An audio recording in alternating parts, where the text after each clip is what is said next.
नमस्कार, capital TV देख रहे हैं आप। मैं हूं आपके साथ पूजा। ब्रेकिंग नाउ में बड़ी खबर दिल्ली की राजनीति से जुड़ी हुई आपको बता रहे हैं, जहां एक तरफ भारी बवाल के बीच चौथी बार दिल्ली का मेयर चुनाव जारी है, तो वहीं बड़ी खबर यह सामने आ रही है कि जासूसी कांड को लेकर भी जमकर बवाल हो रहा है।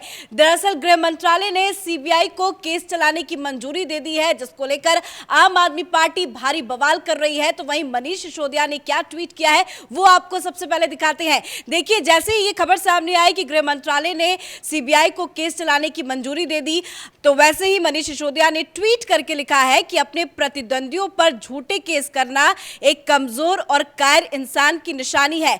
जैसे जैसे आम आदमी पार्टी बढ़ेगी, हम पर और भी बहुत केस किए जाएंगे। तो हर बार देखा जाता है, चाहे वो शराब घोटाला हो या कोई और भी घोटाला क्यों ना हो, जब जब आम आदमी पार्टी पर आरोप लगते हैं तब तब इस तरह के ही ट्वीट सामने आते हैं। पर बड़ी खबर यही है कि अब मनीष सिसोदिया का बचना बहुत मुश्किल है। इस बड़ी खबर पे मेरे साथ न्यूज रूम से जुड़े हुए हैं कैपिटल टीवी के एग्जीक्यूटिव एडिटर राजीव जी। राजीव जी, कितनी ज्यादा मुश्किल में गिरते नजर आ रहे हैं मनीष सिसोदिया? देखिए, मनीष सिसोदिया के ट्वीट से ही पता चलता है कि वो कितनी बड़ी मुश्किल में फंस चुके हैं। अभी तक शराब घोटाला में वो डायरेक्ट इन्वॉल्वमेंट के लिए सबूत उनके खिलाफ नहीं थे। आरोप दायर किया जा चुका है। अब गवाहों के ऊपर निर्भर करता है कि वो इनको डायरेक्ट इन्वॉल्व करने की बात कहे या न कहे। इसलिए इनकी गिरफ्तारी में देर हो रही है और इनसे पूछताछ के लिए समय मांगा जा रहा है। दूसरी बार पूछताछ के लिए 26 तारीख को जाएंगे।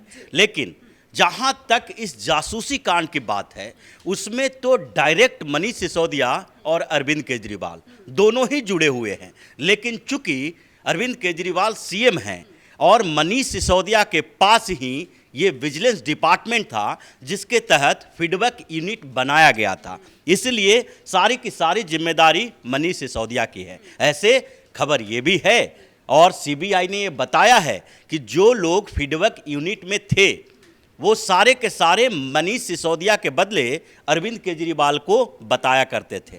लेकिन इन लोगों ने कहना शुरू कर दिया कि ये तो कायर सरकार है, कायर लोग हैं जो हमसे डरे हुए हैं, इसलिए हमारे ऊपर केस पर केस दर्ज कर रहे हैं। अब डरा हुआ कौन है? मनीष सिसोदिया। डरा हुआ कौन है? अरविंद केजरीवाल। क्योंकि ये केस आईने की तरफ साफ है।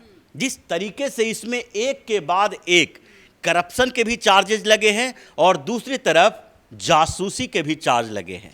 दोनों की शुरुआत 2015 में हुई थी। जब अरविंद केजरीवाल की सरकार बनी तो इन लोगों को लगा कि जैसे यहाँ पर दिल्ली में सिर्फ दिल्ली की सरकार नहीं है, केंद्र की सरकार भी है।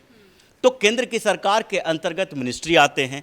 भारतीय जनता पार्टी की यहाँ पर एलजी के ऊपर पकड़ होती है, क्योंकि सेंट्रल गवर्नमेंट एलजी को नियुक्त करता है। तो ऐसे में इनको लगने लगा कि एलजी के दफ्तर से लेकर मिनिस्ट्री तक जासूसी के लिए हमें कोई नया तरकीब बनाना पड़ेगा। इसलिए 2015 में इन्होंने विजिलेंस डिपार्टमेंट के तहत, क्योंकि दिल्ली पुलिस इनके पास है नहीं, दिल्ली पुलिस के साथ साथ ये चाह रहे थे कि एसीबी इनके पास आ जाए, एंटी करप्शन ब्यूरो, वो भी इनसे छिन गया। जबकि हाई कोर्ट में और सुप्रीम कोर्ट में ये गए तो साफ तौर पर कहा गया कि एसीबी है जो दिल्ली पुलिस की ही है और दिल्ली पुलिस के अंतर्गत आती है, इसलिए एसीबी पर आपका अधिकार नहीं हो सकता। यानी पूरी की पूरी पुलिस व्यवस्था दिल्ली की अरविंद केजरीवाल से बाहर चली गई। तो इन लोगों को लगा एक पैरेलल जासूसी व्यवस्था बनाई जानी चाहिए, क्योंकि आईबी भी हमारे पास नहीं है। इंटेलिजेंस ब्यूरो अगर होता तो इंटेलिजेंस ब्यूरो का इस्तेमाल ये लोग करते। इसलिए इन लोगों ने फीडबैक यूनिट बनाया और फीडबैक यूनिट बनाने के लिए क्या किया, इससे पहले इन लोगों ने आईबी के रिटायर्ड ऑफिसर से बातचीत की, पैरामिलिट्री फोर्सेस के कुछ रिटायर्ड ऑफिसर से बातचीत की और अपनी एक टीम बनाई जिसमें 17 लोगों को नियुक्त किया गया। अब इसके लिए कैबिनेट अप्रूवल की जरूरत थी। कैबिनेट अप्रूवल के लिए इन्होंने कैबिनेट में इसकी चर्चा की, लेकिन कैबिनेट नोट नहीं दिया। अब उस समय एलजी और दिल्ली सरकार के बीच ये बात चल रही थी, कोर्ट में ये मामला चलने वाला था कि दिल्ली सरकार में एडमिनिस्ट्रेटिव हेड कौन होगा। इसके लिए इनको लगने लगा कि अभी तो ये मामला लंबा खींचेगा, इसलिए अब एलजी को बहुत ज़्यादा अधिकार नहीं है। अब विजिलेंस डिपार्टमेंट के तहत इसको बनाया गया। 1 करोड़ का सीक्रेट सर्विस फंड इसके लिए दिया गया। अब ये पहला करप्शन का मामला है, क्योंकि 1 करोड़ का जो फंड दिया गया है उसके लिए आपके पास कैबिनेट का अप्रूवल नहीं है। कैबिनेट अप्रूवल मतलब एलजी सहित एलजी के अप्रूवल की भी जरूरत पड़ती, इसलिए उस समय नजीब जंग के पास ये भेजा गया, तब जबकि हाई कोर्ट में ये मामला चल रहा था। नजीब जंग ने इस पर कोई फैसला नहीं लिया। उसी समय अरविंद केजरीवाल को लगा कि दिल्ली में अगर एडमिनिस्ट्रेटिव हेड एलजी होंगे तो हमारा जो कॉन्स्पिरेसी है पूरी वो सामने आ जाएगी, इसलिए ये हाई कोर्ट चले गए। जब हाई कोर्ट ने कह दिया कि दिल्ली का बॉस तो एलजी ही हैं, तो फिर नजीब जंग के पास ये फाइल गई विजिलेंस सेक्रेटरी की तरफ से, क्योंकि अब एलजी के अप्रूवल की जरूरत थी। एलजी के अप्रूवल में जब वहां पर गया तो उन्होंने इसको रेफर कर दिया सीबीआई के पास कि ये सही नहीं लग रहा है, क्योंकि जिस तरीके से फीडबैक यूनिट काम कर रही है और जो उद्देश्य है इसका, ये बहुत ही एक्स्ट्रा टेरिटोरियल राइट है इसके पास। न जुडिशियरी से इसको अप्रूवल मिली है, न कैबिनेट से अप्रूवल मिली है, तो कौन से अधिकार के तहत ये जासूसी करवा रहा है। सीबीआई ने इसके ऊपर जांच शुरू कर दी, क्योंकि सीबीआई के अप्रूवल की जरूरत इसमें थी कि आप दिल्ली सरकार में दिल्ली के अंतर्गत ऐसे एक यूनिट बना रहे हैं जो जासूसी करे, और दिल्ली में प्रधानमंत्री भी हैं, गृह मंत्री भी हैं, राष्ट्रपति भी हैं और सारे मिनिस्ट्री हैं। उसके साथ साथ दिल्ली में एलजी का ऑफिस भी है।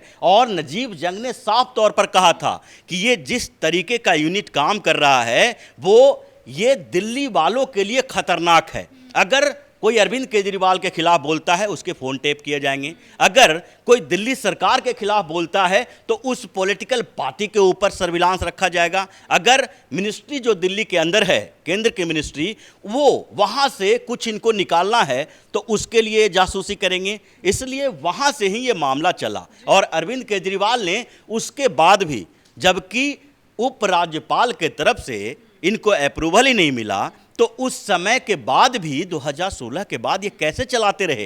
ये नहीं चलाना चाहिए था, उसी समय इसको भंग कर देना चाहिए था। लेकिन इनकी तो मंशा ही यही थी कि हम सारे पॉलिटिकल पार्टियों के नेताओं के, पत्रकारों के, जो पत्रकार आज अरविंद केजरीवाल के तलवे चाट रहे हैं, उनको ये सोचना चाहिए कि जितने भी पत्रकारों ने अरविंद केजरीवाल के खिलाफ बात कही है उन सब के फोन भी इन लोगों ने टैप किए हैं। अपने खुद के नेताओं के भी जासूसी करवाई, अपने खुद के नेताओं की जासूसी करवाई, क्योंकि उस समय जो 2015 के बाद से मामला चल रहा था कि अरविंद केजरीवाल की सरकार भी कभी गिर सकती है, कई नेता इनके हैं जो नाराज चल रहे हैं, छोड़ के जा सकते हैं पार्टी, उनकी जासूसी करवाई। और उन लोगों को फिर धमकियां दी गई कि अगर छोड़ के जाओगे तो बर्बाद हो जाओगे, क्योंकि तुम्हारे खिलाफ हमारे पास कई सबूत ऐसे हैं जिसको हम आधार बना के एफआईआर दर्ज कर सकते हैं। ये पूरे का पूरा जो नेक्सस काम कर रहा था केजरीवाल और सिसोदिया का, जो फीडबैक यूनिट के माध्यम से स्नूपिंग करवा रहा था,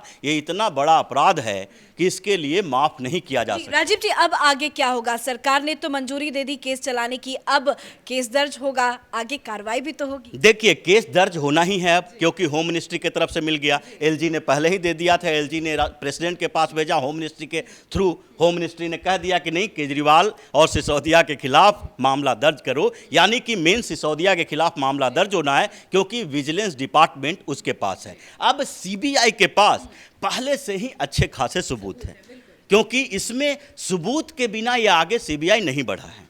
सीबीआई ने साफ तौर पर यह कहा है कि जो मामले इसमें फीडबैक यूनिट के द्वारा इन्वेस्टिगेट किए गए उसमें से 60% मामले दिल्ली के हैं और उसमें से दिल्ली के डिपार्टमेंट्स को लेके हैं, लेकिन 40% मामले जो हैं जिसका इन्वेस्टिगेशन किया गया है ये पॉलिटिकल पार्टियों के हैं, सेंट्रल मिनिस्ट्रीज के हैं और ऐसे लोगों के हैं जो अरविंद केजरीवाल की सरकार के खिलाफ बोलता रहा। यानी कि इतना सबूत तो अभी सीबीआई के पास है कि ये गलत तरीके से इन्वेस्टिगेशन कर रहा था, जासूसी कर रहा था, उसमें सेंट्रल गवर्नमेंट के डिपार्टमेंट की भी जासूसी हो रही थी। अब सीबीआई बिना कस्टडी में लिए हुए जांच ज़्यादा नहीं करेगी, एफआईआर दर्ज किया जाएगा और उसके बाद मनीष सिसोदिया को बुलाया जाएगा बातचीत करने के लिए। और जैसे ही मनीष सिसोदिया मुंह खोलेगा कि हमने फीडबैक यूनिट में क्या क्या किया है, उसके बाद सिसोदिया की गिरफ्तारी तो होगी ही, लेकिन उसके साथ साथ उन 17 लोगों की भी गिरफ्तारी होगी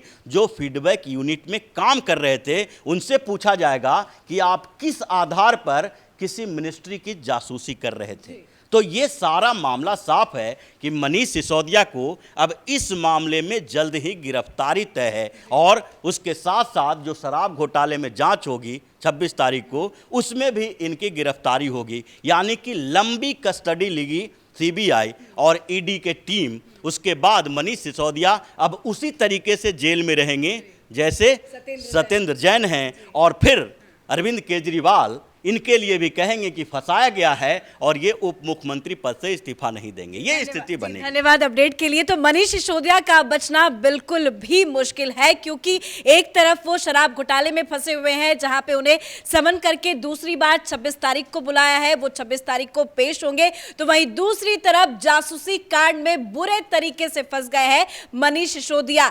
गृह मंत्रालय ने जासूसी कांड में केस चलाने को लेकर मंजूरी दे दी है और अब जासूसी कांड का पूरा हिसाब किताब सीबीआई करेगी, जिसमें अरविंद केजरीवाल तो फंसेंगे ही फंसेंगे, पर मनीष सिसोदिया का जेल जाना बिल्कुल तय माना जा रहा है। इस बड़ी खबर में मेरे साथ फिलहाल इतना ही। कैमरा पर्सन अशोक के साथ मैं पूजा, कैपिटल टीवी।